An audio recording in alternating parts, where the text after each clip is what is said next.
So, ito na nga yung part 4 ng ating storytelling. So, hindi ako natutuwa na nagkukwento Kasi, malaking nagastos at which, ito pa, hindi ko namin akalain na ganun na siya kalala. Kaya nga, di ba ito yung medical certificate niya. So, ayan acute gastroenteritis with moderate dehydration. So, ibig sabihin nun, masama man sabihin, pero parang ano mo yung pagilid, ganun, pagilid. So, ito na nga. Kasi naniwala tayo sa akala. Kaya masamang maniwala nga sa akala. Kasi alam mo, yung dalawang pamangkin ko, sila udo ng udo, mayat maya. Halos maghapon bago matulog. At tapos minsan inakita ko kulay pula na nga yung dumi. Pero, thankful to God na hindi sila basta, alam mo na yun. Hindi sila ganun kahina ba? At ka-sensitive. Tapos, edi na nga, punta kami ng Pakal Hospital. Kasi nga, syempre mahirap lang tayo. Naghanap tayo ng medyo budget ba? Tapos, edi punta kami ng Pakil. So, inintindi rin kami doon. Inintindi kami. Ang kaso mukha, ang gusto nila muna is syempre tinanong kung anong nangyari. O di syempre sasabihin na naman namin, nilagnat lang po maghapon at saka magdamag. So, ang pagkakamali ko is hindi ko naman nasabi yung last 3 days na ayun nga, patay-tay siya ng ganyan. Kasi nga, akala natin is singawan lang. Or malay mo, medyo may nakain na hindi maganda. Tapos, ganun, diba? Hindi naman siya mayat na udo yung sabihin mong papasok. Tapos, udo. Hindi ganun. Hindi rin siya nagsusuka, walang lagnat. Nato na lang nung malala na pala talaga siya. So, idea yun.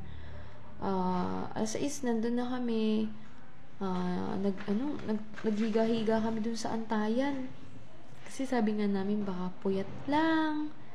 Tulog ng tulog. Di, siyempre kami, tulog ng tulog mag-anak dun sa may, antayan dun sa Pakil.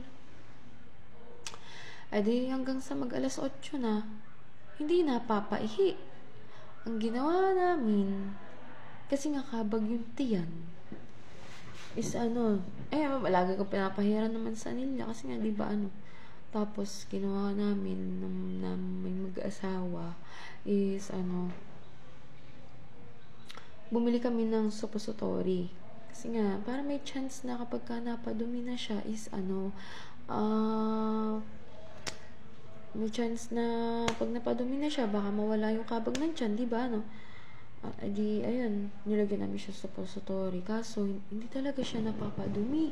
Hanggang sa nagiiiyak lang siya kasi nga masakit daw. Tapos, syempre, naaliwas dun sa kanyang, sa kanyang wet poo.